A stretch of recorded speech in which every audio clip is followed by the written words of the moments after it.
Good evening అందరికీ. Welcome to your competitive academy. ఈరోజు కూడా మనం గ్రూప్ టూకి ఇంపార్టెంట్, గ్రూప్ టూ మెయిన్స్కి ఇంపార్టెంట్ అయిన మనము ఎంసీక్యూస్ అనేటివి కొన్ని క్వశ్చన్స్ అనేటివి చూద్దాం. సో ఆ క్వశ్చన్స్ అనేవి చూసేటప్పుడు మనం కాన్సెప్ట్స్ అనేవి కూడా డిస్కస్ చేద్దాం అనమాట. ఓకే, సో ఫస్ట్లీ సో ఈరోజు most of the concepts will be from economics and దాంతోపాటు కొన్ని science, environment science and tech, వీటి నుంచి కూడా కొన్ని కాన్సెప్ట్స్ అనేవి ఉన్నాయన్నమాట. So hope my voice is audible.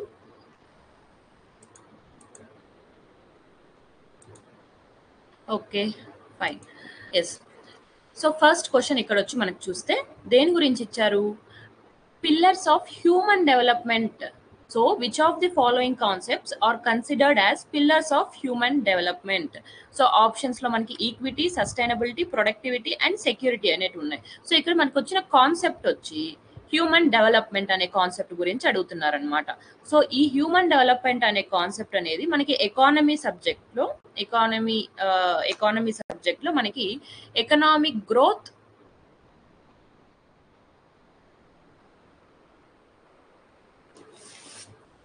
And economic development, economic growth and economic development అనే ఒక ఎకనామిక్ డెవలప్మెంట్ అనే ఒక టాపిక్ ఉందన్నమాట. సో ఫస్ట్ సెక్షన్ లోనే వస్తుంది అది, economic growth and economic development. మనకి హ్యూమన్ డెవలప్మెంట్ అనే concept very important.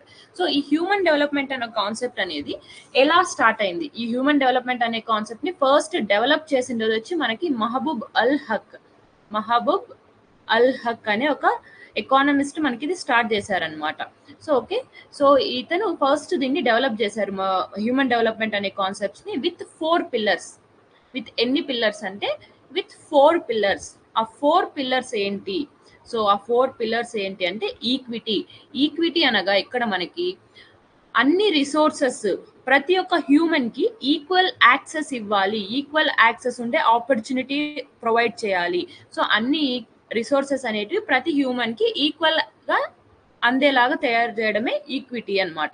So second pillar వచ్చి సస్టైనబిలిటీ. అంటే మనం ఇప్పుడు యూజ్ చేసుకునే రిసోర్సెస్ ఏవైతే ఉంటాయో అవన్నీ కూడా ఫ్యూచర్ జనరేషన్స్ కి మనం అలాగే పాస్ ఆన్ చేయాలి. సస్టైనబిలిటీ అనేది కూడా హ్యూమన్ డెవలప్మెంట్ ఒక పిల్లర్ అన్నమాట. సో తర్వాత వచ్చి మనకి ప్రొడక్టివిటీ. సో ఎంత మాత్రం మనం ప్రొడక్టివ్ ఉన్నాం, హ్యూమన్ వర్క్ అనేది ఎంత ప్రొడక్టివ్ ఉంది, సో అది కూడా హ్యూమన్ డెవలప్మెంట్ ని మనం డిటర్మైన్ చేస్తుంది అనమాట. హ్యూమన్స్ అనే వాళ్ళ హ్యూమన్ క్యాపిటల్ ఉంటుంది కదా, హ్యూమన్ క్యాపిటల్ అది ఎంత ప్రొడక్టివ్ గా ఉంది అనేది కూడా చూస్తారు. నెక్స్ట్ ఫైనల్ థింగ్ వచ్చి ఎంపవర్మెంట్. సో ఎంపవర్మెంట్ అంటే సో ఈ మనకున్న ప్రతి ఒక్క రిసోర్సెస్ దగ్గర నుంచి హ్యూమన్స్ అనే వాళ్ళు ఎంత మాత్రం ఎంపవర్ అవ్వగలుగుతున్నారు అనే దాని మీద వచ్చేది మనకి 4th పిల్లర్ అనమాట. ఈక్విటీ, సస్టైనబిలిటీ, ప్రొడక్టివిటీ, ఎంపవర్మెంట్ అనే 4 పిల్లర్స్ బేస్ చేసుకొని మనకి హ్యూమన్ డెవలప్మెంట్ అనే ఒక కాన్సెప్ట్ ని మహబూబ్ అల్ హక్ అనే ఎకానమిస్ట్ మనకి డెవలప్ చేశారనమాట. సో ఇది ఇలా ఉండగా ఎందుకు ఇప్పుడు న్యూస్ లోకి వచ్చింది? ఇంకా ఇది న్యూస్, కరెంట్ అఫైర్స్ కూడా మనం రిలేట్ చేసుకుందాం. ఎందుకంటే మనకి every year human development report అనేది యాన్యువల్ గా రిలీజ్ చేశారనమాట. ఆ రిపోర్ట్ 2023-24 యొక్క రిపోర్ట్ అనేది మనకి ఇప్పుడు వచ్చింది. సో దీంతో మన ఇండియా యొక్క ర్యాంక్ ఎంత వచ్చిందంటే, ఇండియా యొక్క ర్యాంక్ వచ్చి 134 అవుట్ ఆఫ్ 193 వచ్చింది. సో మన నైబరింగ్ కంట్రీస్ లో పోలిస్తే మన ర్యాంక్ చాలా తక్కువ వచ్చింది అనమాట. సో హ్యూమన్ డెవలప్మెంట్ అనేది అలా వచ్చింది. సో ఈ హ్యూమన్ డెవలప్మెంట్ రిపోర్ట్ ఏదైతే ఉందో దీన్ని ఎవరు పబ్లిష్ చేస్తారు అంటే యునైటెడ్ నేషన్స్ డెవలప్మెంట్ ప్రోగ్రామ్. వీళ్ళు మనకి ఈ హ్యూమన్ డెవలప్మెంట్ రిపోర్ట్ అనే దాన్ని పబ్లిష్ చేస్తారు. సో ఈ రిపోర్ట్ లో మనకి హ్యూమన్ డెవలప్మెంట్ ఇండెక్స్ అనే దాంట్లో మన ర్యాంకింగ్ ఇదనమాట. సో ఇప్పుడు ఇది ఇలా ఉండగా ఈ హ్యూమన్ డెవలప్మెంట్ ఇండెక్స్ అనేది మనకి 1990 నుంచి రిలీజ్ చేస్తున్నారు, ఈ రిపోర్ట్స్ అన్ని రిలీజ్ చేస్తున్నారు. దాంట్లో ఇండెక్సెస్ కూడా వస్తున్నాయి, 1990s నుంచి వస్తున్నాయి. కాకపోతే ఈ హ్యూమన్ డెవలప్మెంట్ ఇండెక్స్ అనే దాన్ని ఎవరు డెవలప్ చేశారంటే మనకి మహబూబ్ అల్ హక్. ఈయన అలాంగ్ విత్ మన అమర్త్య సేన్ గారు ఎకానమిస్ట్, వీళ్ళిద్దరూ కలిసి ఈ హ్యూమన్ డెవలప్మెంట్ ఇండెక్స్ అనే దాన్ని డెవలప్ చేశారు. దాన్నే యుఎన్డిపి వాళ్ళు యూజ్ చేసుకుంటున్నారు అనమాట వాళ్ళ హ్యూమన్ డెవలప్మెంట్ రిపోర్ట్స్ లో పబ్లిష్ చేయడానికి. సో ఇది హ్యూమన్ ఎవ్రీ యాన్యువల్ గా రిపోర్ట్ అనేది వస్తుంది. సో ఇండియా ర్యాంక్ ఎంత వచ్చింది మనకి 134 వచ్చింది. విత్ స్కోర్ మన స్కోర్ ఎంత అంటే 0.644 అనమాట. సో ఈ స్కోర్ ని తీసుకొని మనం క్యాలిక్యులేట్ చేస్తే మనం మీడియం హ్యూమన్ డెవలప్మెంట్, మనది ఏ కేటగిరీలో ఉంది, మీడియం హ్యూమన్ డెవలప్మెంట్ కేటగిరీలో అనేది అయితే ఉంది. సో ఇది ఇప్పటి వరకు ఉన్నది. సో ఇక్కడ మనం హ్యూమన్ డెవలప్మెంట్ కి 4 పిల్లర్స్ ఏం చూసాం, equity, sustainability, productivity and empowerment. ఇది హ్యూమన్ డెవలప్మెంట్ ఇండెక్స్ లో మనకి 3 డైమెన్షన్స్ ఉంటాయి. 3 డైమెన్షన్స్ ఉంటాయి అనమాట హ్యూమన్ డెవలప్మెంట్ చూసేదానికి. సో ఆ 3 డైమెన్షన్స్ ఏమి అంటే మనకి హ్యూమన్ డెవలప్మెంట్ ఇండెక్స్ లో 3 డైమెన్షన్స్ ఉంటాయి. 3 డైమెన్షన్స్ అలాంగ్ విత్ 3 దాంతో కూడా కొన్ని 3 ఇండికేటర్స్ వస్తాయి అనమాట. సో ఈ 3 డైమెన్షన్స్ లో ఫస్ట్ వన్ వచ్చి long and healthy life. First one వచ్చి long and healthy life. Second one వచ్చి access to knowledge. Access to knowledge ఇవి మనకి డైమెన్షన్స్ అన్నమాట, access to knowledge. And next fourth one వచ్చి decent standard of living. Decent standard of living అన్నమాట. So ఇప్పుడు ఇవి 3 dimensions, human development index అనేది ఈ 3 డైమెన్షన్స్ మీద ఉంటుంది. ఆ 3 డైమెన్షన్స్ లో కూడా మనకి ఇండికేటర్స్ అనేవి ఉన్నాయి. సో ఈ లాంగ్ అండ్ హెల్తీ లైఫ్ లో మేజర్ ఇండికేటర్ తీసుకునేది మనకి life expectancy at birth. Life expectancy at birth అనే దాని గురించి మనము మేజర్ గా కన్సర్న్ లెక్ తీసుకుంటాము. సో ఇది మనకి సస్టైనబుల్ డెవలప్మెంట్ గోల్ నెంబర్ 3 తో మ్యాచ్ అవుతుంది ఇది కూడా. ఓకే, మళ్ళా నెక్స్ట్ ఇందులో వచ్చి expected years of schooling. Expected years of schooling ఇది ఒకటి వస్తుంది. అండ్ దాంతో పాటు మళ్ళా మనకి మీన్ ఇయర్స్ ఆఫ్ స్కూలింగ్ కూడా ఉంటుంది. మీన్ ఇయర్స్ ఆఫ్ స్కూలింగ్ అనేది కూడా ఉంటుందన్నమాట. ఇది వచ్చి మనము సస్టైనబుల్ డెవలప్మెంట్ గోల్ నెంబర్ 4 తో మ్యాచ్ చేసుకోవచ్చు. నెక్స్ట్ ఫైనల్ వన్ ఏమ్రా అంటే gross national income per capita. Gross national income per capita. Okay, so ఇది మనకి హ్యూమన్ డెవలప్మెంట్ ఇండెక్స్ లో డైమెన్షన్స్, దాంతో పాటు ఉన్న ఇండికేటర్స్. సో హ్యూమన్ డెవలప్మెంట్ అనే దాన్ని యొక్క పిల్లర్స్ ఏమ్రా అంటే ఈక్విటీ, సస్టైనబిలిటీ, ప్రొడక్టివిటీ. బట్ ఇక్కడ క్వశ్చన్ లో ఇచ్చినట్టు సెక్యూరిటీ కాదు, అది ఎంపవర్మెంట్ అన్నమాట. సో ఇప్పుడు మనకి ఏంటి ఆన్సర్, ఈక్విటీ, సస్టైనబిలిటీ, ప్రొడక్టివిటీ. ఇక్కడ ఏం అడిగారు, which of the following concepts are considered as pillars. ఒకవేళ నాట్ కన్సిడర్డ్ అంటే అప్పుడు సెక్యూరిటీ ఒకటే వచ్చేది, మిగిలినవన్నీ ఎలిమినేట్ చేసి ఉంటాం. సో ఇప్పుడు ఓన్లీ మనకి ఇక్కడ which are considered as pillars అన్నారు కాబట్టి ఈక్విటీ, సస్టైనబిలిటీ, ప్రొడక్టివిటీ మాత్రమే వస్తుంది. So option 3 is the right answer. But 4th pillar ఏంటి అంటే మనకి it is empowerment. So coming to next question. So ఇప్పుడు ఈ నెక్స్ట్ క్వశ్చన్ లో ఇచ్చిండేది కూడా which is the only country in the world to officially proclaim the gross national happiness as the measure of countries progress. So ఒక country యొక్క progress ని మనం normal terms లో మనం ఒక కంట్రీ యొక్క ఎకనామిక్ ప్రోగ్రెస్ అనుకోండి. నార్మల్ గా ప్రోగ్రెస్ అంటే ఇక్కడ మనం మాట్లాడుకుంటా అనేది ఎకనామిక్ ప్రోగ్రెస్. ఒక కంట్రీ యొక్క ఎకనామిక్ ప్రోగ్రెస్ మనం ఎలా చెప్తాం, ఎప్పుడు చూడండి జీడిపి ఎంత ఉంటుంది, మన జీడిపి ఇంత పెరుగుతుంది, 7% గ్రోత్ రేట్ తో పెరుగుతుంది, 8% గ్రోత్ రేట్ తో పెరుగుతుంది. సో అంటే ఇక్కడ మనం ఏం చేస్తున్నారు, మన కంట్రీ యొక్క జీడిపిని అంటే ఎకనామిక్ ప్రోగ్రెస్ ని ఎలా మెజర్ చేస్తున్నారంటే గ్రాస్ డొమెస్టిక్ ప్రొడక్ట్ అనే దాంతో మెజర్ చేస్తున్నారనమాట. సో ఇప్పుడు ఈ కాన్సెప్ట్, ఈ జీడిపి అనే కాన్సెప్ట్ మనకి నేషనల్ ఇన్కమ్ అనే ఒక టాపిక్ లో వస్తుంది. సో ఇది కూడా ఫస్ట్ నేషనల్ ఇన్కమ్ అనే టాపిక్ లో వస్తుంది అనమాట. ఇది కూడా మన ఫస్ట్ సెక్షన్ లోనే ఉంది. So national income of India అనే concept and measurement of national income అనే టాపిక్ లో వస్తుంది జీడిపి అనేది. సో ప్రతి ఒక్క కంట్రీ జీడిపిలోనే మెజర్ చేస్తుంది. ప్రపంచంలో గ్రాస్ నేషనల్ హ్యాపీనెస్ అంటే ఎకనామిక్ టర్మ్స్ లో కాకుండా క్వాలిటీ ఆఫ్ లైఫ్ మెజర్ చేస్తూ మిక్స్ ఉంటుంది మనకి. Economic terms, social progress, quality life, standard of living, ఈ ప్రతి ఒక్కటి మిక్స్ చేస్తూ మెజర్ చేసేది కంట్రీ యొక్క ఎకనామిక్ హ్యాపీనెస్ ని. బోత్ ఎకనామిక్ హ్యాపీనెస్ ని మెజర్ చేస్తుంది and along with that moral progress ని కూడా మెజర్ చేస్తుంది. మోరల్ ప్రోగ్రెస్ ని కూడా మెజర్ చేస్తుంది. సో ఇది మెజర్ చేసే కంట్రీ ఏది అంటే మనకి భూటాన్. భూటాన్ ప్రపంచంలో only country which uses gross national happiness index. Gross national happiness or gross national happiness index అంటారు. వాళ్ళు 1990s నుంచే 1970s నుంచి ఈ గ్రాస్ నేషనల్ హ్యాపీనెస్ అనే దాన్ని తీసుకొచ్చారనమాట. 2012లో first time gross national happiness index అనేది కూడా ఒకటి పబ్లిష్ చేసుకున్నారు. వాళ్ళు ఫస్ట్ టైం పబ్లిష్ చేశారు. సో వాళ్ళ కంట్రీ యొక్క ఎకనామిక్ హ్యాపీనెస్ ని, దాని యొక్క మోరల్ ప్రోగ్రెస్ ని గ్రాస్ నేషనల్ హ్యాపీనెస్ తో వాళ్ళు మెజర్ చేస్తారు. సో ఇందులో క్వాలిటీ ఆఫ్ లైఫ్ ఫ్యాక్టర్స్ అన్ని ఒక మిక్స్ అనేది ఉంటుంది. Evolving mix of quality of life factors అన్ని ఇందులో ఉంటాయన్నమాట. సో దీన్ని ఫస్ట్ 1972లో జీడిపికి ఆల్టర్నేటివ్ గా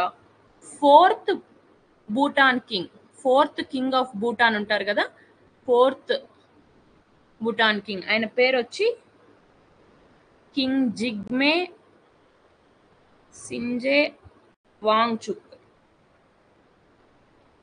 సో ఈయన ఫోర్త్ భూటాన్ కింగ్ వచ్చి మనకి ఈ ఆల్టర్నేట్ ప్రపోజల్ అనేది ఇచ్చారనమాట, గ్రాస్ నేషనల్ హ్యాపీనెస్. సో ఈ గ్రాస్ నేషనల్ హ్యాపీనెస్ అనేది ఆయన 4 పిల్లర్స్ బేస్ చేసుకొని ఇచ్చారు. ఎన్ని పిల్లర్స్? 4 పిల్లర్స్ బేస్ చేసుకొని ఇచ్చారు. ఫస్ట్ వన్ ఏమి అంటే good governance. So good governance అనేది ఒకటి ఉంది మనకి. హ్యూమన్ డెవలప్మెంట్ ఇండెక్స్ లో 4 పిల్లర్స్ వేరు, ఈ గ్రాస్ నేషనల్ హ్యాపీనెస్ లో 4 పిల్లర్స్ వేరు. And next sustainable development,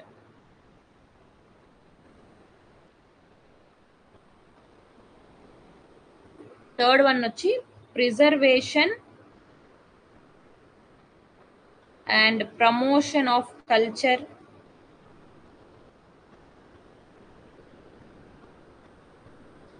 fourth one వచ్చి ఎన్విరాన్మెంట్ కన్జర్వేషన్. మనందరికీ తెలుసు భూటాన్ ఎన్విరాన్మెంట్ కి ఎంత వాల్యూ ఇస్తుందో. సో వాళ్ళ హ్యాపీనెస్ ఇండెక్స్ లో కూడా ఎన్విరాన్మెంట్ కన్జర్వేషన్ అనేది వన్ ఆఫ్ ద పార్ట్ అన్నమాట.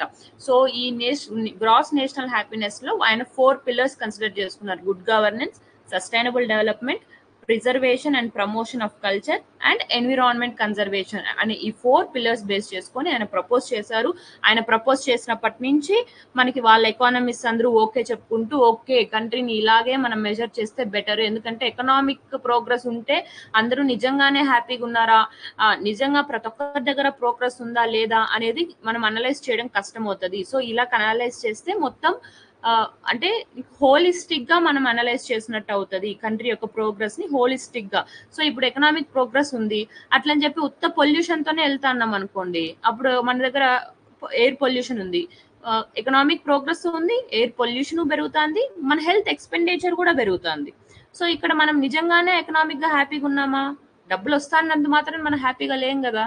సో అప్పుడేం చేస్తాం మనము అంటే ఎన్విరాన్మెంట్ క్లీన్ గా ఉండాలి అని చేస్తాం. క్లీన్ ఎన్విరాన్మెంట్ అనేది కూడా మనకి రైట్ టు లైఫ్ లో part. Right to clean environment అనేది రైట్ టు లైఫ్ ఉంది కదా మనకి ఆర్టికల్ 21 ఫండమెంటల్ రైట్స్ లో, అందులో పార్ట్ కూడా. సో అందుకని ఈ భూటాన్ గవర్నమెంట్ ఇలా మెజర్స్ తీసుకునింది అనమాట.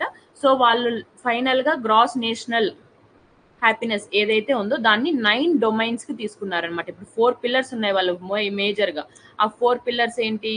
Good governance, sustainable development, preservation and promotion of culture and environment conservation. So దాంతో పాటు there are 9 domains of gross national happiness.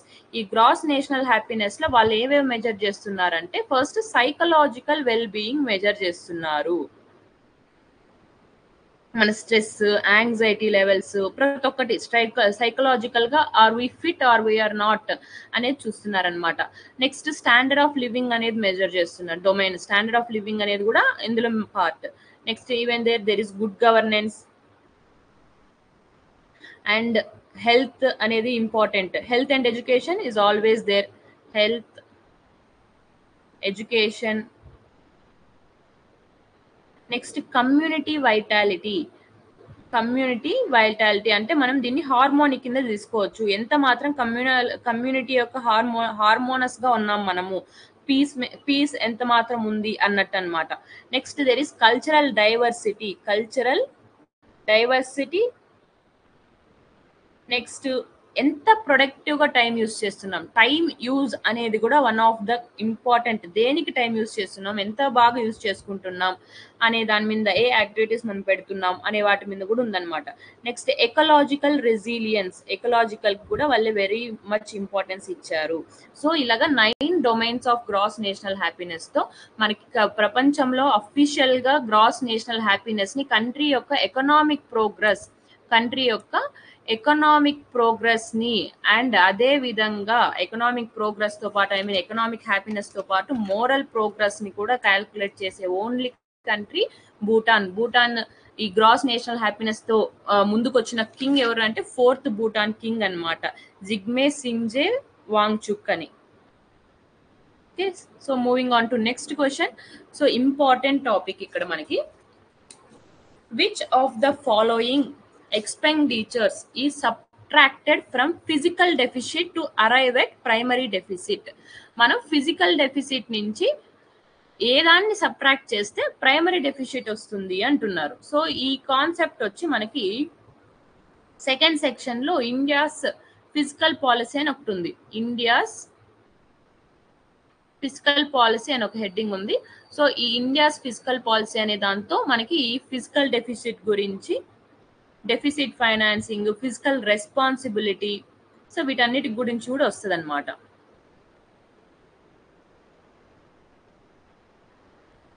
So మనకి ఇండియాస్ ఫిజికల్ పాలసీలో వస్తుంది physical deficit financing, physical responsibility, ఇవన్నీ కూడా వస్తాయి మనకి దీంతో. సో ఇప్పుడు ఈ ఫిజికల్ డెఫిసిట్, మనం ఫస్ట్ ప్రైమరీ డెఫిసిట్కి వెళ్లే ముందు ఫిజికల్ డెఫిసిట్ అంటే ఏంటో మనకు తెలియాలి కదా. సో ఫస్ట్ ఫిజికల్ డెఫిసిట్ అంటే ఏదో చూద్దాం. మనకి బడ్జెట్ లో నార్మల్ గా, so it will be a depth topic. So ఈ బడ్జెట్ లో మనకి ఏముంటది, మనకి నార్మల్ గా బడ్జెట్ లో ఎక్స్పెండిచర్ ఉంటది అండ్ రెవెన్యూ కూడా ఉంటది. సో ఈ ఎక్స్పెండిచర్ లో కూడా మళ్ళీ రెండు రకాలు ఉంటాయి, capital expenditure, revenue expenditure. Revenue కాదు, రెసీట్ పెట్టుకుందాం.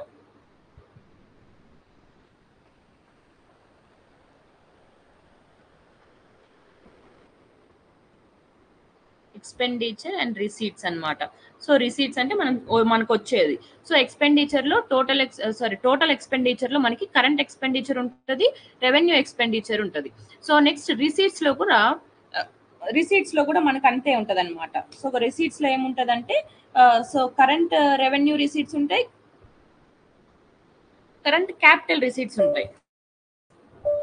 Sorry for the mistake, I will just right it here. ఇక్కడ ఎక్స్పెండిచర్ లో క్యాపిటల్ ఎక్స్పెండిచర్ ఉంది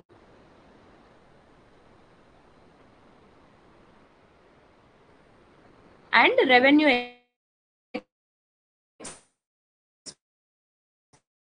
ఎక్స్పెండిచర్ ఉంటుంది అన్నమాట.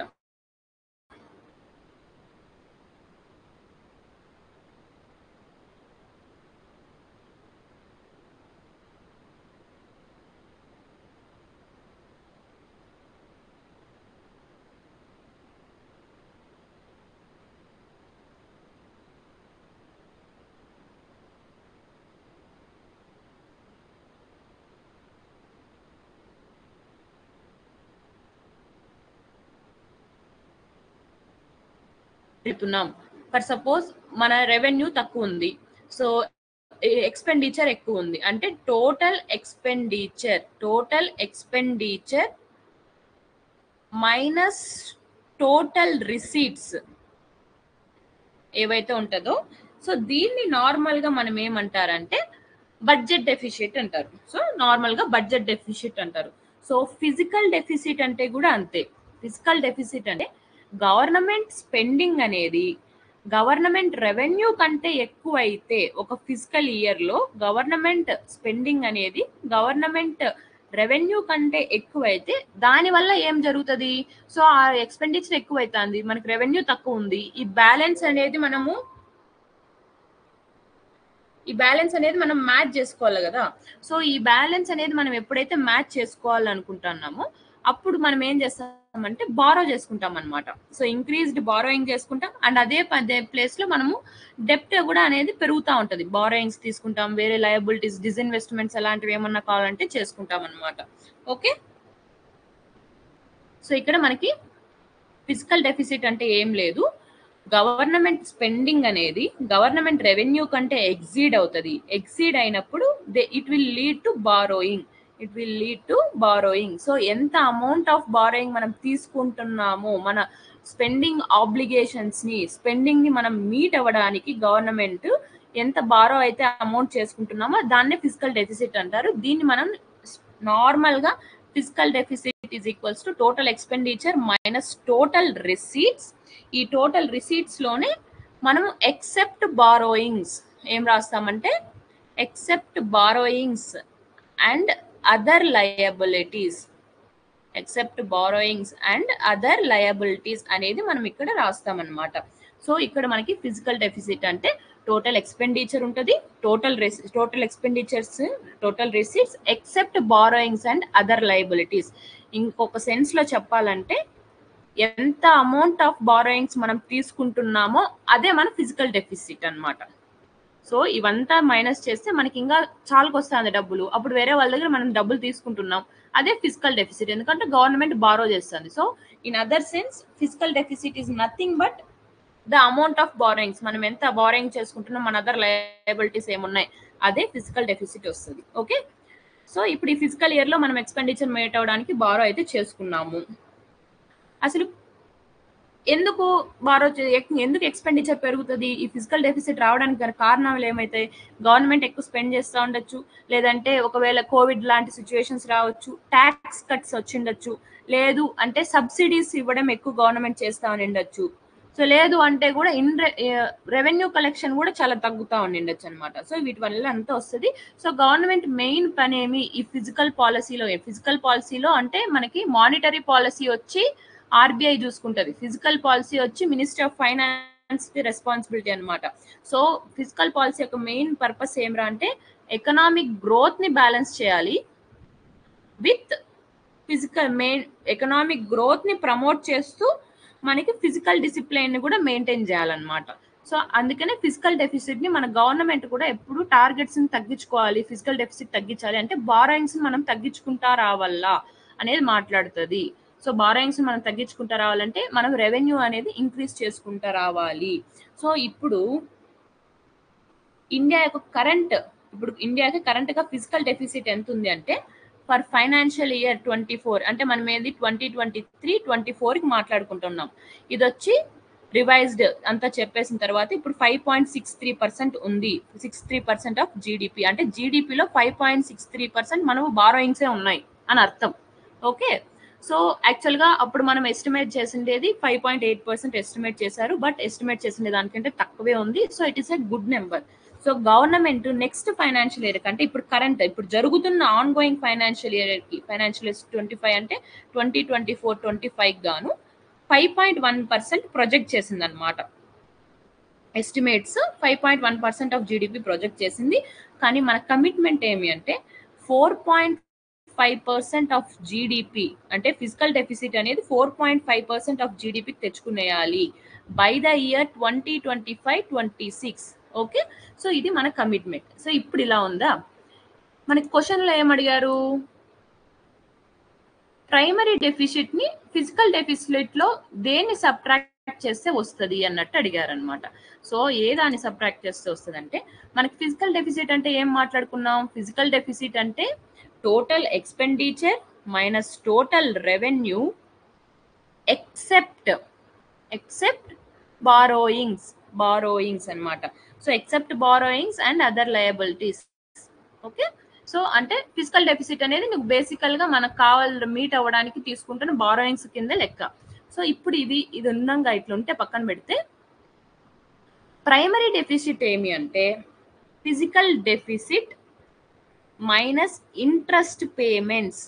Physical deficit minus interest payments అంటే ఇక్కడ మనం ఏవైతే లాస్ట్ ఇయర్ కి బారో చేసుకుంటాం కదా దానికి మనం ఇంట్రెస్ట్ పేమెంట్స్ చేస్తూ ఉంటాం చూడండి. సో ఆ ఇంట్రెస్ట్ పేమెంట్స్ ని మనం తీసేయాలన్నమాట. సో ప్రైమరీ డెఫిసిట్ అంటే ఫిజికల్ డెఫిసిట్ లో నుంచి ఇంట్రెస్ట్ పేమెంట్స్ ని సబ్స్ట్రాక్ట్ చేస్తే వస్తుంది. అంటే కరెంట్ ఇయర్, ఈ కరెంట్ ఫైనాన్షియల్ ఇయర్ ని లో ఉన్న మనం ప్రైమరీ డెఫిసిట్ ని మెజర్ చేయాలి అంటే ఇంట్రెస్ట్ పేమెంట్స్ అనే దాన్ని, అంటే పాస్ట్ లో తీసుకున్న, ఇంతకు ముందు ఇయర్ లో తీసుకున్న బారోయింగ్స్ కి మనం ఏవైతే ఇంట్రెస్ట్ పేమెంట్ చేస్తా ఉంటామో, ఎందుకంటే ఇయర్ బారోయింగ్స్ వల్ల వచ్చిండేది కాదు కదా. ప్రైమరీ డెఫిసిట్ అనే దానికి మనము ఇంట్రెస్ట్ పేమెంట్స్ ఎందుకు చేస్తున్నామంటే లాస్ట్ ఇయర్ బారోయింగ్స్ కి మనం ఇప్పుడు లాస్ట్ ఇయరే కాదు, పాస్ట్ లో ఎన్నిసార్లు మనము అప్పులు చేసి దానికి వడ్డీలు కట్టుకుంటా అంటే అది మొత్తం తీసేయాలన్నమాట. అప్పుడే నీకు మనము ప్రైమరీ డెఫిసిట్ అనేది వస్తుంది.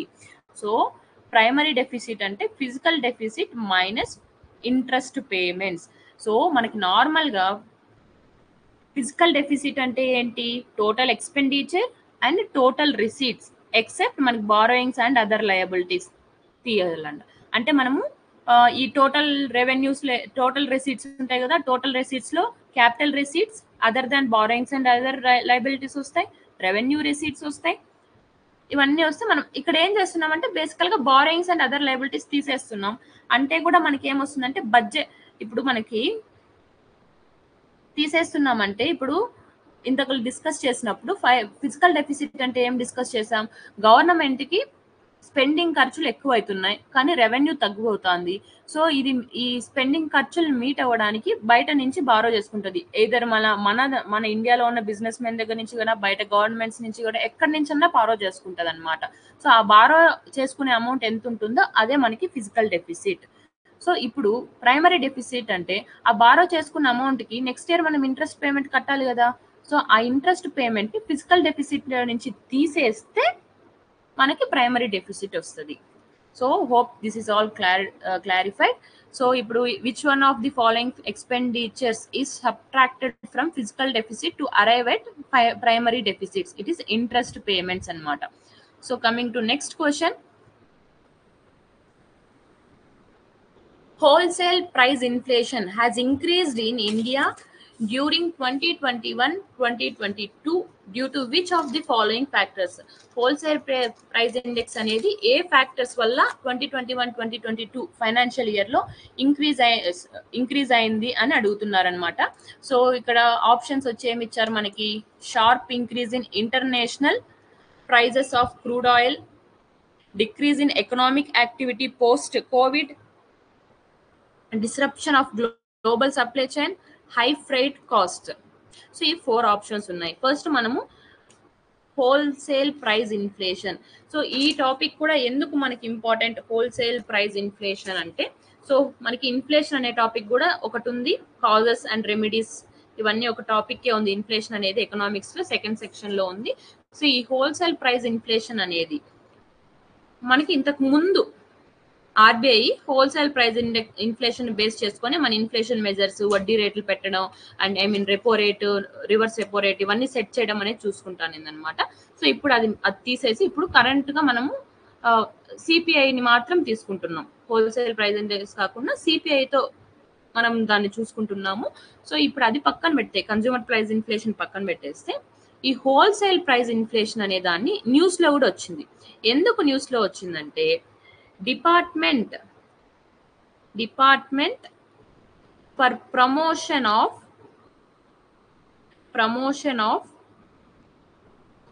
industry and internal trade, which is under Ministry of Commerce and Industry. So Ministry of Commerce and Industry కింద ఉన్న department for promotion of industry and internal trade వాళ్ళు ఏం చేస్తున్నారంటే, డబ్ల్యూపీ హోల్సేల్ ప్రైస్ ఇన్ఫ్లేషన్ ని replace చేసేదానికి producers price inflation అనే ఒక index ని వాళ్ళు తయారు చేస్తున్నారనమాట. సో అది చేస్తే టోటల్ గా డబ్ల్యూపీఐని రీప్లేస్ చేసేస్తారు. దీనివల్ల ఇది న్యూస్ లో ఉంది. ఎందుకు ఈ డిపిట్ వాళ్ళే ఉన్నారు? డిపిట్ అంటే department for promotion of industry and internal trade. అంటే మనకి హోల్సేల్ ప్రైస్ ఇన్ఫ్లేషన్ యొక్క నెంబర్స్ ఏవైతే ఉంటాయో అది పబ్లిష్ చేసేది వీళ్ళే పబ్లిష్ చేస్తారంటే కంపైల్ చేసి రిలీజ్ చేసేది వీళ్ళే రిలీజ్ చేస్తారు. ఎవ్రీ ఇయర్ మంత్లీగా మనకి డేటా వస్తుంది అనమాట. మంత్లీ వస్తుంది. Every year 14th of that month మనకి హోల్సేల్ ప్రైస్ ఇండెక్స్ అనేది రిలీజ్ అయిపోతుంది అనమాట. హోల్సేల్ ప్రైస్ ఇన్ఫ్లేషన్ అనేది అంటే దాన్ని ఒక ఇండెక్స్ రూపంలో మనకి హోల్సేల్ ప్రైస్ ఇండెక్స్ లాగా వస్తుంది. ఎవ్రీ 14th వస్తుంది. ఒకవేళ ఓకే, సో ఇది ఏం మెజర్ చేస్తుంది అంటే మనకి హోల్సేల్ మార్కెట్లో డబ్ల్యూపీఐ ఏం మెజర్ చేస్తుంది? హోల్సేల్ మార్కెట్లో కమోడిటీ యొక్క ప్రైజెస్ ఆఫ్ కమోడిటీస్ యొక్క చేంజ్ ఉంటుంది కదా. So prices of commodities, change in the prices of commodities which are traded in wholesale market. Wholesale మార్కెట్లో ట్రేడ్ చేయబడే కమోడిటీస్ ఎవరో ఉన్న ప్రైజెస్ ఏమన్నా చేంజెస్ వస్తూ ఉంటే దాన్ని ఇక్కడ మనకి హోల్సేల్ ప్రైస్ ఇన్ఫ్లేషన్ లో మెజర్ చేస్తారని ఉంటుందన్నమాట. సో ఈ హోల్సేల్ ప్రైస్ ఇండెక్స్ ఏదైతే ఉందో ఇక్కడ ప్రొడ్యూసర్ ప్రైజెస్ చూసుకుంటున్నది. హోల్సేల్ మార్కెట్ లో కాబట్టి ప్రొడ్యూసర్ ప్రైజెస్ చూసుకుంటది. సో దీనికి మనకి బేస్ ఇయర్ వచ్చి 2011-12 is the base year. So ఇప్పుడు మనకి ఈ హోల్సేల్ ప్రైస్ ఇండెక్స్ ఏదైతే ఉందో దీంతో 3 కాంపోనెంట్స్ ఉంటాయి. మనం గుర్తు పెట్టుకోవాల్సింది టోటల్ గా హోల్సేల్ ప్రైస్ ఇండెక్స్ బాస్కెట్ లో 697 ఐటమ్స్ ఉన్నాయి. ఈ 697 ఐటమ్స్ లో మనకి సర్వీసెస్ ఉండవు. సిపిఐ లో సర్వీసెస్, గూడ్స్ అండ్ సర్వీసెస్ రెండు ఉంటాయి. డబ్ల్యూపిఐ లో ఓన్లీ గూడ్స్ మాత్రమే ఉంటాయి. ఫస్ట్ లో ప్రైమరీ గూడ్స్, ఫస్ట్ వన్ మనకి primary products or primary goods అనుకోండి. ఇందులో మనకి food and non food items ఉంటాయి. Food and non food items ఒక టోటల్ గా 117 ఐటమ్స్ ఉంటాయి విత్ వెయిటేజ్ 22.62% అంత వెయిటేజ్ తో మనకి ప్రైమరీ ప్రొడక్ట్స్ లో food and non food items ఉన్నాయి. సెకండ్ వచ్చి మనకి ఫ్యూయల్ అండ్ పవర్ అనేవి వస్తాయి. సో ఇందులో ఒక 16 ఐటమ్స్ మాత్రమే ఉంటాయి. 13.15% ఉంటుంది వెయిటేజ్. ఫైనల్ గా మనకి మ్యానుఫ్యాక్చర్డ్ ప్రొడక్ట్స్ ఉంటాయి. మ్యానుఫ్యాక్చర్డ్ ప్రొడక్ట్స్ లో కెమికల్స్, టెక్స్టైల్స్, అపరల్స్ అన్న అంటారు, టెక్స్టైల్స్ అన్న అంటారు. ఓకే, ఇలాంటివి వస్తాయి. టోటల్ గా 564 ఐటమ్స్ ఉన్నాయి విత్ 64.23% ఆఫ్ వెయిటేజ్. ఫుడ్ కి సిపిఐలో వెయిటేజ్ ఎక్కువ కంపేర్డ్ టు డబ్ల్యూపిఐ. ఓకే, డబ్ల్యూపిఐలో ఓన్లీ గూడ్స్ మాత్రమే మనము ఓన్లీ గూడ్స్ కి మాత్రమే ప్రైస్ చేంజెస్ ఏమన్నా అవుతున్నాయా లేదా అని చూస్తాం. సర్వీసెస్ ని మనం కన్సిడర్ చెయ్యము. గుర్తుపెట్టుకోండి, సర్వీసెస్ ని మనము కన్సిడర్ చెయ్యము. ఇప్పుడు సర్వీసెస్ ని కన్సిడర్ చేయము అని గుర్తుపెట్టుకుంటే ఇక్కడ ఏంటి, ఎందుకు ఇన్ఫ్లేషన్ ఇంక్రీజ్ అయింది? Sharp increase in international prices of crude oil. ఇక్కడ మనం చూస్తే ఫ్యూయల్ అండ్ పవర్ ఉంది. ఫ్యూయల్ అండ్ పవర్ లో మనకి ఆయిల్ వస్తుందా? ఆయిల్ వస్తుంది, ఎందుకంటే పెట్రోలియం అంతా ఇందులోనే వస్తుంది. సో ఇది ఇంక్రీజ్ అవుతుందంటే దీని వెయిటేజ్ కూడా బాగానే ఉంది. సో ఇది ఇంక్రీజ్ అవుతుంది. ఇది ఇంక్రీజ్ అయితే మనకి డబ్ల్యూపిఐ కూడా ఇంక్రీజ్ అవుతుంది. Okay, next decrease in economic activity post Covid. ఇక్కడ మనం గుర్తు పెట్టుకోవాల్సింది ఎకనామిక్ యాక్టివిటీ అంటే ఏమేమి వస్తాయి చెప్పండి. సో ఎకనామిక్ యాక్టివిటీ అంటే మనకు మామూలుగా ప్రొడక్షనే కాదు, సర్వీసెస్ కూడా వస్తాయి. అంటే మనకి అగ్రికల్చర్ ఇండస్ట్రీ వస్తుంది, ప్రైమరీ సెక్టార్ వస్తుంది, సెకండరీ సెక్టార్ వస్తుంది, టెరిషరీ సెక్టార్ కూడా వస్తుంది. అంటే మ్యానుఫ్యాక్చరింగ్ సెక్టార్ వస్తుంది, అగ్రికల్చర్ సెక్టార్ వస్తుంది, సర్వీస్ సెక్టార్ కూడా వస్తుంది. బట్ ఇక్కడ ఈ లిస్ట్ లో మనకి ఎక్కడన్నా సర్వీసెస్ ఉన్నాయా? లేదు. డబ్ల్యూపిఐలో ఓన్లీ గూడ్స్ మాత్రమే తీసుకుంటాము. సిపిఐలో గూడ్స్ అండ్ సర్వీసెస్ రెండు ఉంటాయి. సో ఓకే, ఇంత డెప్త్ గా కూడా పోవద్దండి. కోవిడ్ అయిపోయిన తర్వాత ఎకనామిక్ యాక్టివిటీ డిక్రీజ్ అయిందా, ఇంక్రీజ్ అయిందా? కోవిడ్ అప్పుడు స్టాగ్నేట్ అయిపోయింది. Post covid economic activity pick up అయింది. ఎందుకంటే అప్పటి వరకు స్టాగ్నేట్ అయిన పనులన్నీ కూడా కంప్లీట్ అవ్వాలి కదా. కన్స్ట్రక్షన్ సెక్టర్ అయితే హ్యూజ్ బూమ్ వచ్చిందనమాట. సో ఆ సింపుల్ సెన్స్ లో కూడా మనము సెకండ్ ఆప్షన్ ని ఎలిమినేట్ చేయొచ్చు. ఫస్ట్ వచ్చి డబ్ల్యూపిఐలో సర్వీసెస్ ఉండవు, ఆ విధంగా అన్నా దీని ఆప్షన్ ఎలిమినేట్ చేయొచ్చు. ఇంకొకటి వచ్చి పోస్ట్ కోవిడ్ మనకి ఎకనామిక్ యాక్టివిటీ డిక్రీజ్ అవ్వలేదు, బికాస్ కన్స్ట్రక్షన్ సెక్టర్ లో చాలా బూమింగ్ వచ్చింది. ఈవెన్ అగ్రికల్చర్ వాళ్ళు కోవిడ్ టైంలో యాక్టివ్ ఉన్నారు, అగ్రికల్చర్ సెక్టర్ ఈ కోవిడ్ టైంలో యాక్టివ్ ఉన్నారు, పోస్ట్ కోవిడ్ యాక్టివ్ ఉన్నారు. ఈవెన్ సర్వీసెస్ ఇండస్ట్రీ అయితే కూడా చాలా చాలా బూమింగ్ వచ్చింది అనమాట. సో సర్వీసెస్ ఇండస్ట్రీ ఇక్కడ లేదు కాబట్టి we should not discuss. Next, and disruption of global supply chain. Yes, global supply chain disturb అయితే మనం ఏమన్నా ప్రొడ్యూస్, ఇప్పుడు ప్రైమరీ ప్రొడక్ట్స్ పక్కన పెట్టేసి మ్యానుఫ్యాక్చర్ ప్రొడక్ట్స్ కి రా మెటీరియల్స్ కావాల్సి వస్తాయి. ఎప్పుడైతే రా మెటీరియల్స్ కావాల్సి వస్తాయో, రా మెటీరియల్స్ అనేటివి మనకి గ్లోబల్ సప్లై చైన్ డిస్ట్రప్షన్ జరిగితే ఇంపోర్టింగ్ తక్కువ అవుతుంది. ఇంపోర్ట్స్ తక్కువైనప్పుడు రా మెటీరియల్స్, మనం ఇప్పుడు chemicals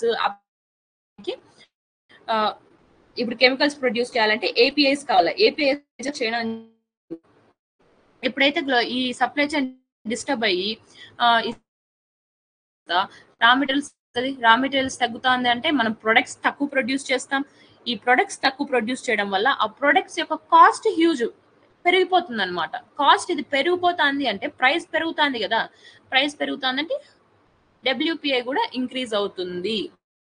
next high freight cost అంటే మనకి ఒక లాజిస్టిక్స్ కాస్ట్ అనమాట. ఫ్రైట్ కాస్ట్ అంటే ఒక షిప్ లో నుంచి రా మెటీరియల్స్ తీసుకొస్తున్నారు, okay, global supply chain disturb అయింది. సో డిస్టర్బ్ అయ్యడం వల్ల మనకి ఏమైతుందంటే ఎట్లన్నా మనకు కంపల్సరీ కావాలా, కెమికల్స్ కావాలా, ఫార్మాసిటికల్స్ కావాలా, ఇవి లైఫ్ సేవింగ్ అనమాట. సో ఇవి కంపల్సరీ కావాలా అని మనము ఎంత ఖర్చైనా పర్వాలేదు రా మెటీరియల్స్ తెచ్చిచ్చేయండి అంటున్నారు. అంటే హై ఫ్రైట్ కాస్ట్ అయినా పర్వాలేదు తేవండి.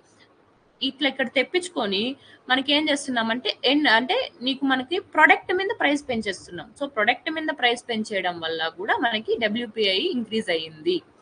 So except option 2 remaining all are there in the answer. ఎందుకు ఇంక్రీజ్ అవుతుందంటే international prices of crude oil increase అవ్వడం వల్ల, గ్లోబల్ సప్లై చైన్ డిస్ట్రప్షన్ వల్ల మనకి డబ్ల్యూపీఐ ఇంక్రీజ్ అయింది, హై ఫ్రైట్ కాస్ట్ వల్ల కూడా మనకి ఇంక్రీజ్ అయింది. So 1, 3 and 4 is the answer. So moving on to the next question. What would be the impact on the economy if people start holding more currency in hand and less in deposits? అంటే ఇక్కడ మనకి currency అనేది currency with the currency in circulation, sorry for the spelling mistake, currency in the circulation or currency with the public అనుకుందాం, currency with the public. So ఇక్కడ ఎందుకు నేను కొంచెం fast గా వెళ్తున్నానంటే మనం ఆల్రెడీ ఇంతకు ముందు క్లాస్లో, ఇంతకు ముందు వీడియోలో మనము మనీ సప్లై గురించి మాట్లాడుకున్నాం అనమాట. సో అందులో బ్రాడ్ మనీ అంటే ఏంటి, నారో మనీ అంటే ఏంటి, ఈ బేస్ మనీ అంటే ఏంటి, ఈ ప్రతి ఒక్క దాని గురించి డిస్కస్ చేసాం. సో ఇక్కడ ఓకే, సో ఇక్కడ కొంచెం ఫాస్ట్ గా వెళ్తున్నాం మనం అంతే, ఓకేనా. సో ఇక్కడ మనము జస్ట్ చెప్తున్నా, if people start holding more currency in hand అంటే currency with the public or currency in the circulation వద్దులే, currency in the public or circulation ఎక్కువగా ఉంది, డిపాజిట్స్ లో డబ్బులు తక్కువగా ఉంది అంటే రిజర్వ్స్ అనేటివి తక్కువగా ఉన్నాయి, సర్క్యులేషన్ లో డబ్బులు ఎక్కువగా ఉంది. సో దీని వల్ల ఎకానమీ ఎలా ఇంపాక్ట్ అవుతుంది అనేది the question. So money demand, money multiplier, ఇక్కడ మనకి రెండు కాన్సెప్ట్స్ ఉన్నాయి. Money demand or demand of the money, ఇది ఒక కాన్సెప్ట్. నెక్స్ట్ కాన్సెప్ట్ వచ్చి మనీ మల్టిప్లేయర్ అనే కాన్సెప్ట్ ఉంది. ఇక్కడ ఫస్ట్ మనము ఇక్కడ మనీ డిమాండ్ అనేది ఎలిమినేట్ చేసేద్దాం. ఎందుకు ఎలిమినేట్ చేసేయాలి అంటే, first money demand or demand for money అంటే ఇక్కడ లిక్విడిటీ ప్రిఫరెన్స్ అన్నమాట. ఇది లిక్విడిటీ ఎంత ఉంది అనేది మనం మాట్లాడదు, ఎంత ఉండాలి అనేది కూడా మాట్లాడదు, లిక్విడిటీ ప్రిఫరెన్స్ అంతే ఇది. సో ఇక్కడ ఈ లిక్విడిటీ ప్రిఫరెన్స్ వల్ల ఏమిరా అంటే, మన ప్రజల యొక్క డిజైర్ ఎంత, మనం డబ్బులు చేతిలో ఎంత పెట్టుకోవాలి. మనకి డిమానిటైజేషన్ జరగక ముందు వరకు ఏం చేస్తా ఉన్నాము, డబ్బులు చాలా వరకు నోట్ రూపంలో మన దగ్గర క్యాష్ రూపంలో ఎక్కువగా ఉంచుకునే వాళ్ళం. డిమానిటైజేషన్ అయిన తర్వాత మనం బ్యాంక్ అకౌంట్స్ లో ఎక్కువగా పెట్టుకుంటున్నాం. సో ప్రజలు వాళ్ళ దగ్గర ఉన్న ఫైనాన్షియల్ అసెట్స్ ని మనీ రూపంలో in the form of money పెట్టుకోవాలి అనుకున్నప్పుడు, అంటే లిక్విడిటీ. ఇల్లిక్విడ్ అసెట్స్ అంటే ఏంటి, ఇల్లిక్విడ్ అసెట్స్ అంటే మనకు అర్థం ల్యాండ్ ఇవన్నీ ఇల్లిక్విడ్ అనమాట, తొందరగా అవ్వవు. టైం డిపాజిట్స్ తొందరగా కావాలనుకున్నప్పుడు మనకు రావు.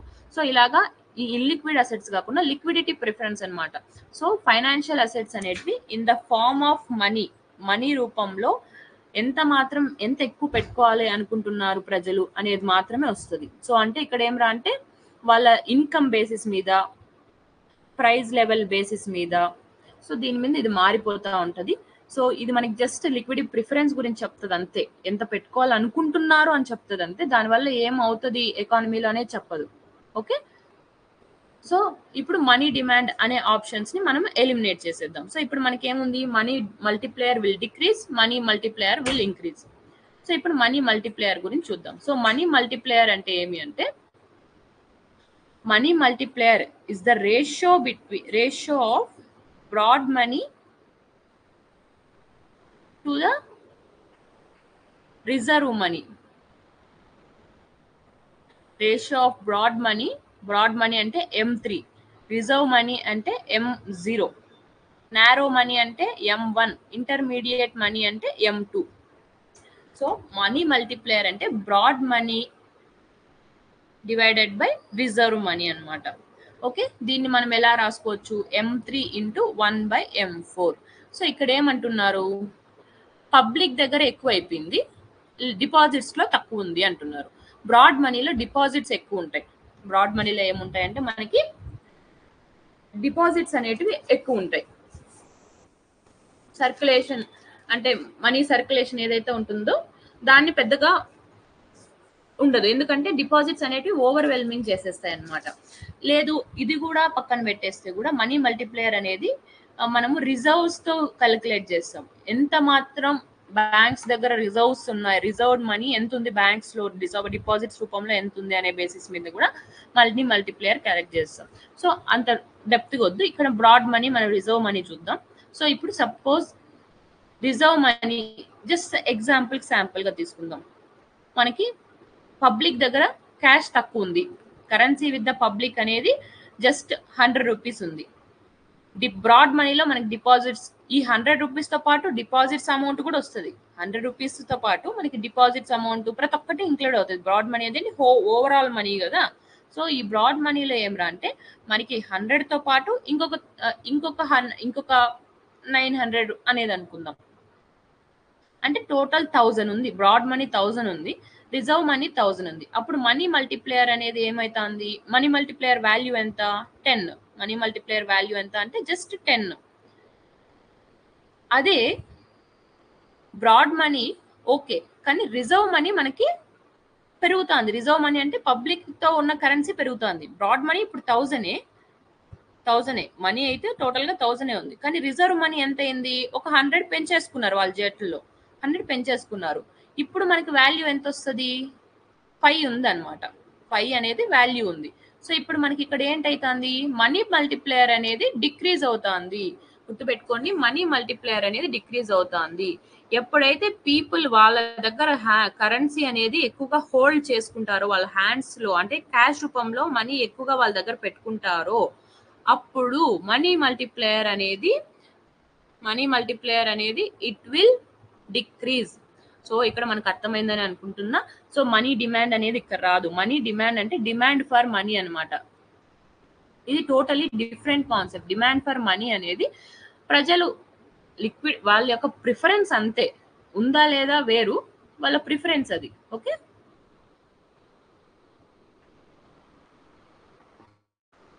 So this is about most of the topics. Next we'll discuss that topic.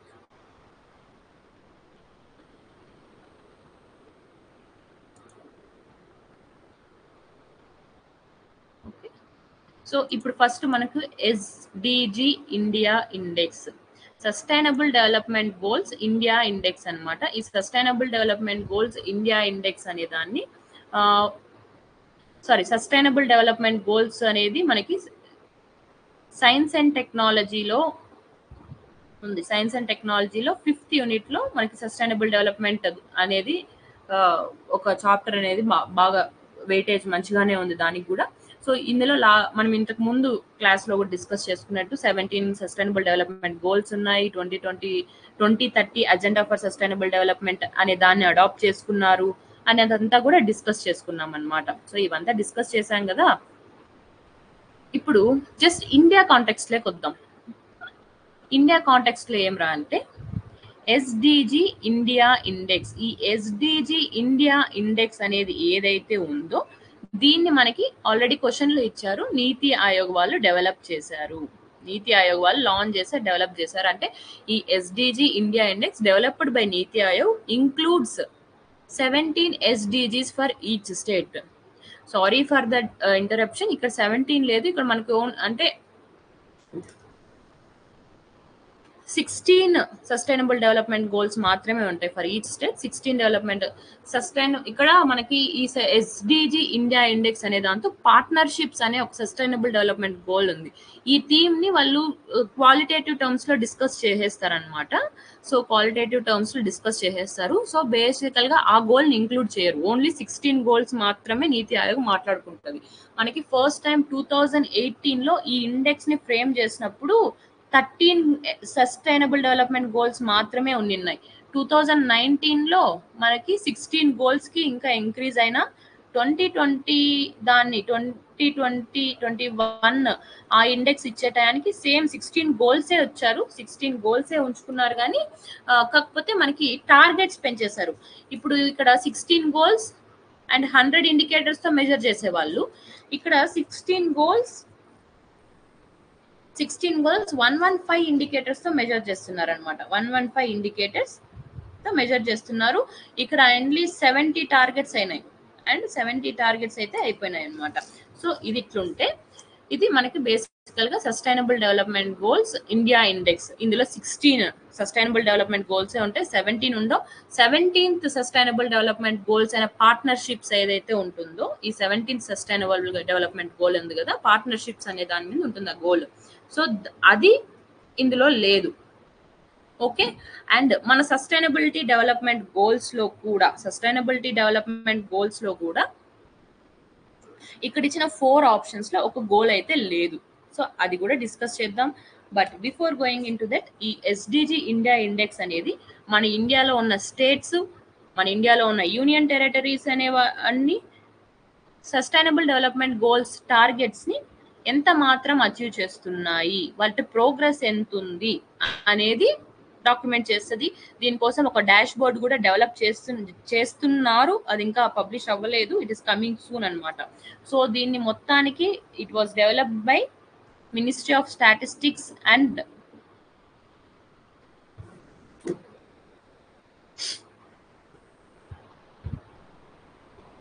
Implementation వాళ్ళు, and along with United Nations and India వాళ్ళు, and global green growth institute, global green growth institute వాళ్ళు.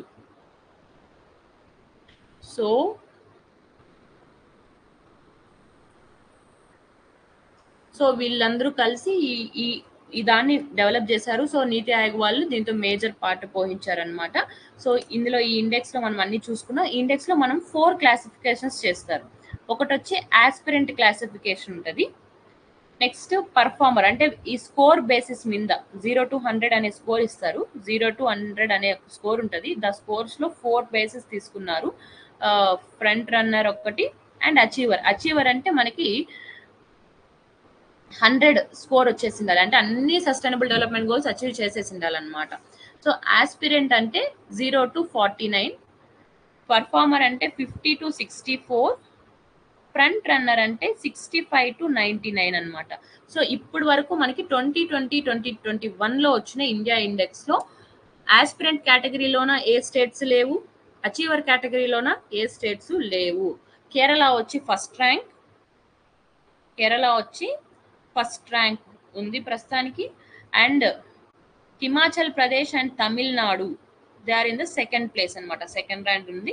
So score కూడా వేస్తాను, 75, 74. ఇంకా next Goa, Andhra Pradesh, Uttarakhand and Karnataka, ఈ 4 states with 72 score they are in third rank అనమాట, third place లో ఉన్నారు.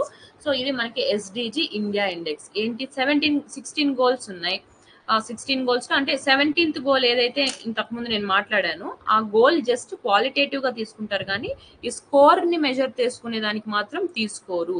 ఇందులో మనకి ఆప్షన్స్ ఏమి ఇచ్చారు, which are of the following is not included in that index అని ఇచ్చారు కదా. సో ఇప్పుడు మనకి zero hunger, reduced unemployment, life below water, responsible consumption and production. So ఇది మనకి నార్మల్ గా మనకి ఏం రా అంటే సస్టైనబుల్ డెవలప్మెంట్ గోల్స్ లిస్ట్ ఇచ్చినట్టు. సో జీరో ఇప్పుడు ఇక్కడ ఈ SDG sustainable development goal India index అనేది మనకు అందరికీ అర్థమైనట్టుంది. నీతి ఆయోగ్ వాళ్ళు ఫస్ట్ టైం పబ్లిష్ చేసింది వచ్చి మనకి 2018 లో ఫస్ట్ టైం దీని అయితే పబ్లిష్ చేయడం అయితే జరిగింది. సో ఇక్కడ గోల్స్ చూద్దాం. జీరో హంగర్ అనేది మనకి ఎస్డిజి 2లో ఉంది. ఓకే, ఇది కూడా మన లిస్ట్ లో ఉంది. Next life below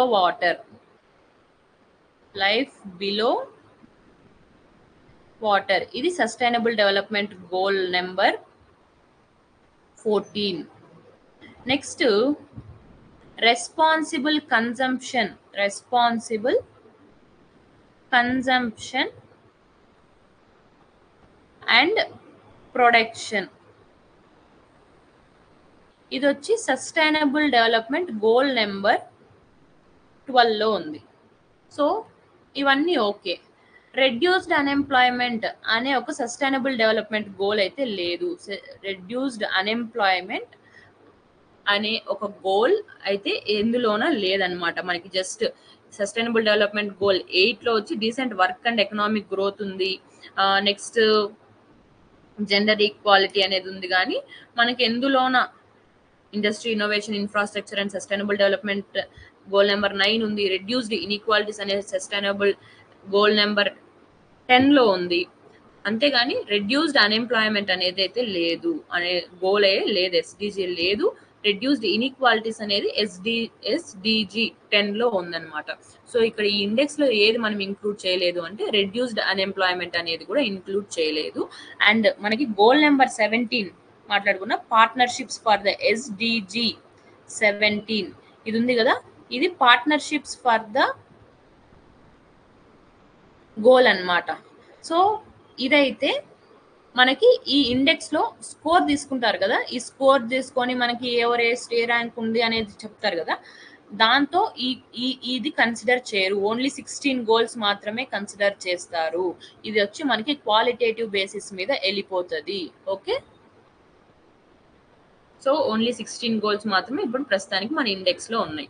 so coming to next question. So answer is which is not included అడిగినారు కాబట్టి reduced unemployment. So sustainable development goals అనేటివి ఇంపార్టెంట్. మన సస్టైనబుల్ డెవలప్మెంట్ చాప్టర్ అనేది వెయిటేజ్ బాగుంది, science and technology 5th unit లో ఉంది. So we have to 17 goals కదా, చదివేసుకుందాం. Next ఇప్పుడు other things remaining constant, the market supply for a good increases if. So ఇక్కడ ఏమడుగుతున్నారు,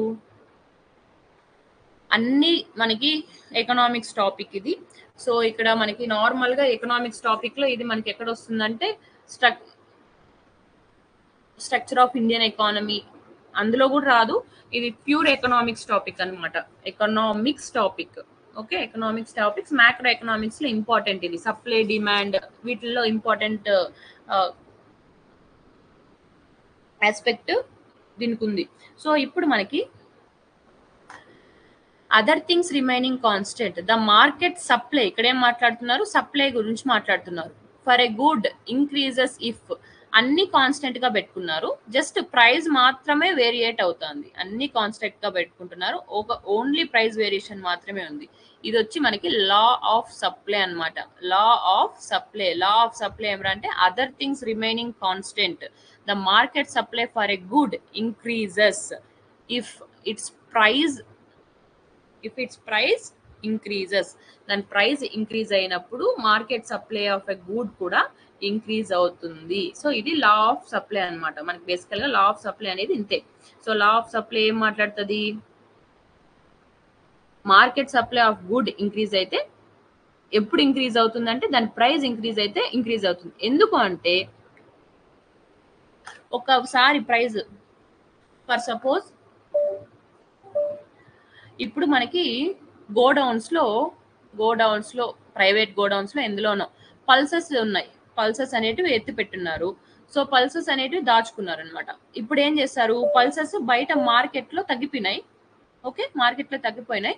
so కాకపోతే పల్సెస్ ప్రైజెస్ పెరిగిపోతున్నాయి. Pulse అనేది ఇప్పుడు 200 రూపీస్ ఉంది. సో ఇంతకు ముందు ఓన్లీ 160 రూపీస్ ఉంది. ఇప్పుడు 200 రూపీస్ అయిపోయినాయి పల్సెస్ అన్ని. సో ఇప్పుడు గోడౌన్ లో ఉన్న వాళ్ళు ఏం చేస్తారు, ఇంకా ఎక్కువ వదులుతారనమాట. వాళ్ళ దగ్గర ఉండేటివంతా బయట తీసేస్తారు. ఓకే, అంటే వాళ్ళు సప్లై అనేది ఇంక్రీజ్ చేస్తున్నారు. They are increasing their supply. Price పెరగడం వల్ల వాళ్ళు సప్లై అనేది ఇంక్రీజ్ చేస్తున్నారు. This is a basic concept of law of supply. Law of supply ఇదే అనమాట బేసిక్ కాన్సెప్ట్. ఎందుకు వాళ్ళు సప్లై ఇంక్రీజ్ చేస్తున్నారంటే ఈ టైంలో మంచిగా క్యాచ్ చేసుకొని వాళ్ళు ప్రైజెస్ ప్రాఫిట్స్ అనేటివి బుక్ చేసుకోవాలని. ఈవెన్ ఆనియన్ ప్రైజెస్ అనేటివి హ్యూజ్ గా ఉన్నప్పుడు, ఆనియన్ ప్రైజెస్ ఇంక్రీజ్ అయిన వెంటనే మనకి ప్రొడ్యూసర్స్ అనేది, అంటే ప్రొడ్యూసర్స్ ఎవరో ఒకరు ఎవరి దగ్గర అయితే సప్లై ఉంటుందో వాళ్ళ దగ్గర ఉన్న సప్లై అంతా బయట తీసేస్తారు అనమాట. ఎందుకంటే ఈ టైంలో మనం ప్రాఫిట్స్ అనేది క్యాచ్ చేసుకోవాలి అనే ఉద్దేశంతో. Okay, next price of it's factors of production decreases. ఇక్కడ నెక్స్ట్ ఆప్షన్ వచ్చి price of it's factors of production decreases అన్నమాట. సో ఇప్పుడు ఫర్ సపోజ్ మనకి ఇవన్నీ వద్దు, క్లాత్స్ ప్రొడ్యూస్ చేస్తున్నాం. ఫ్యాక్టర్స్ ఆఫ్ ప్రొడక్షన్ అంటే మనకి క్యాపిటల్ వస్తుంది, హ్యూమన్ లేబర్ వస్తుంది, ఇంకా మిగిలినవన్నీ వస్తాయి. ఈ రెండు ప్రస్తుతానికి తీసుకుందాం. ఫ్యాక్టర్స్ ఆఫ్ ప్రొడక్షన్ అనేది డిక్రీజ్ అవుతుంది అంటే వాటి యొక్క ప్రైస్. సరే, మనము లేబర్ కాస్ట్ తగ్గింది అనుకుందాం. కాస్ట్ ఆఫ్ లేబర్ అనేది ఇట్ గాట్ డిక్రీజ్డ్. ఇక్కడ డిక్రీజ్ అవుతుందంటే వీళ్ళు క్లాత్స్ అనేటివి ఎక్కువ ప్రొడ్యూస్ చేయించుకోగలరు కదా, ఎందుకంటే వీళ్ళ దగ్గర డబ్బులు మిగులుతుంది. వీళ్ళ ఫ్యాక్టర్స్ ఆఫ్ ప్రొడక్షన్ మీద పెట్టే పని ఉండదు. ఈవెన్ మెషినరీ కూడా మంచిగా ఉంది, మెషినరీ మీద ఆ ప్రైస్ కూడా మనకు తక్కువే ఉంది. సో ఇక్కడ పెట్టాల్సిన ప్రైస్ ప్రొడక్షన్ మీద పెడతారనమాట. సో ప్రొడక్షన్ మీద పెట్టడం వల్ల మనకి ఏమైతుందంటే సప్లై అనేది ఇంక్రీజ్ అవుతుంది. ఎక్కువ ప్రొడ్యూస్ చేస్తున్నామంటే మనం ఎక్కువ సప్లై ఇస్తున్నట్టే కదా ఎకానమీలోకి. So market supply for a good increases. ఇక్కడ కూడా సప్లై అనేది ఇంక్రీజ్ అవుతుంది, అంటే క్లాత్ సప్లై ఇంక్రీజ్ అవుతుంది. ఎప్పుడు మనకి ఫ్యాక్టర్స్ ఆఫ్ ప్రొడక్షన్ అనేది తగ్గినప్పుడు కూడా మనకి ఇంక్రీజ్ అవుతుంది. దాని ప్రైస్ ఇంక్రీజ్ అవుతా అంటే కూడా ఇంక్రీజ్ అవుతుంది. ఫ్యాక్టర్స్ ఆఫ్ ప్రొడక్షన్ ప్రైస్ తగ్గుతా అంటే కూడా ఇంక్రీజ్ అవుతుంది అనమాట. So coming to the next option, price of other good decreases. So price of other goods decreases అనమాట. సో ఇదేమిరా అంటే మనకు మామూలుగా అదర్ గూడ్స్ డిక్రీజ్ చేసుకుంటా అంటే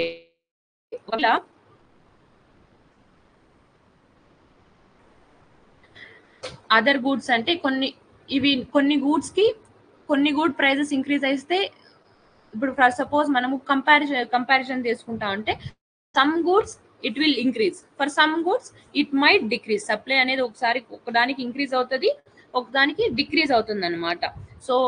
సో దీనివల్ల మనము ఈ price of other goods decreases,